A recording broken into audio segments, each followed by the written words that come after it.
Good morning, everyone. I pray that you're doing well. It is a beautiful Saturday morning here in Georgia, and I hope that your day is just as beautiful. And if it doesn't look like it outside, then I pray that inside you see the sun and you enjoy your day and you do everything that you possibly can, and don't let the weather slow you down.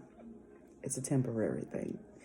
I wanted to talk to you this morning about inviting God in. In 2 Kings chapter 4, verses 1 through 7, there is a woman who, her husband died and he had a debt. And she had two sons, and a creditor was coming to take her sons to become slaves to pay off the debt that her husband owed. She had nothing to give, absolutely nothing. And what she did was go to Elisha. And she asked him for help. And he asked her what she had. And she told him, all I have is a little bit of oil. That's it.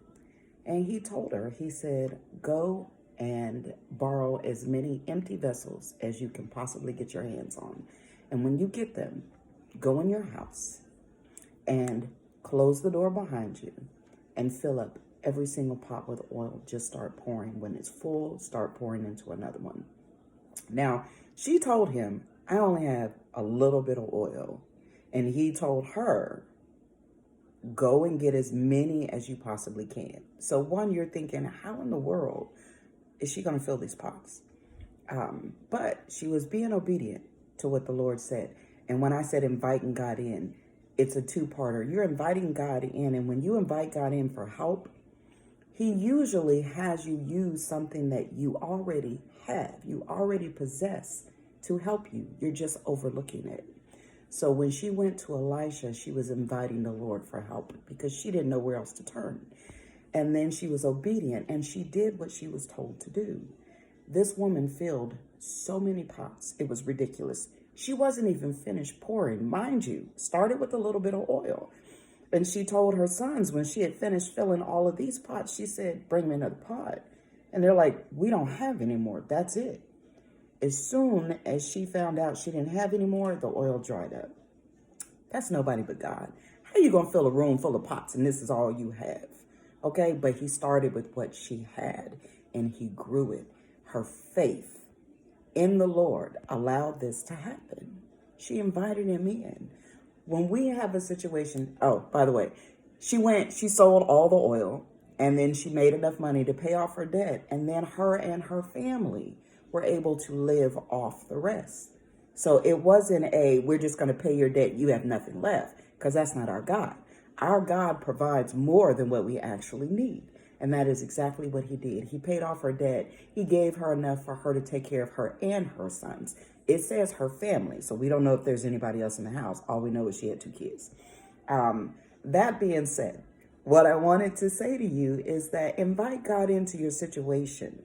You never know what's going to happen, but you do know that when you invite him in, he always makes a way. Where there seems to be no way, there is always a way with our God. He is our sustainer. He is our provider. He will take care of us. And that is exactly what this chick did. And I love that she had the faith to go, okay, I got this. And I'm looking at a room full of pots.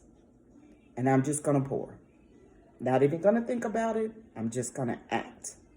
We have to act on what we are told. When we act on the things that God tells us to, we let him take care of it. It's not our job to figure out how it's going to happen. Our job is to be obedient. So like that woman, if you have an issue that you need help with, one, invite God in. He cannot interfere unless you invite him in. He intervenes. He does not interfere. He will not get in the way. But if you ask him for help, he'll show up in a mighty way. You may not think so, but if you stand back and you watch God move, it'll be a mighty move in your life, regardless of what it looks like to other people. So let's invite him in. Let's be obedient to what he says for us to do. Act on what he tells us to do. And sit back and watch God do what he does best. I love you. Have a wonderful, wonderful day. Enjoy one another. Much laughter, much joy, Many, many blessings be upon you and your families. In Jesus' name, I pray. Have a good day, family. Bye.